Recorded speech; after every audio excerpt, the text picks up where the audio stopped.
تربیت میں دم ہو۔ کربلا کی مائیں کیسی ہیں؟ وہ اپنی اولاد کو تیار کر رہی ہیں موت کی طرف جانے کے لیے، کہتے ہوئے کہ اگر تمہارے ہوتے ہوئے حسین احساس تنہائی کرے تو میں اپنا دودھ تمہیں نہیں بخشوں گی۔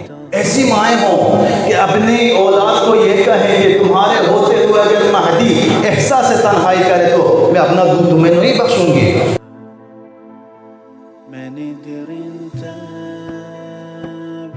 میرا پورا وجود، میری اولاد، میرے مال، میرے اموال، میرا سب کچھ مہدی پر قربان ہے۔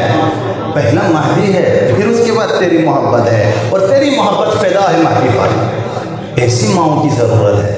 ہم اپنی زندگی کس طرح گزار رہے ہیں؟ ہماری زندگی میں اگر یہ ہے خدا نخواستہ کہ ہم دن بھر کوشش کر رہے ہیں اپنے جسم کی خدمت کے لیے کہ میں اچھا کھاؤں، اچھا پیوں، اچھی گاڑی ہو، اچھا گھر ہو، دنیاوی جو ضرورتیں ہیں وہ پوری ہوں، اگر یہ سوچ ہے تو پھر مہدی کہاں ہے؟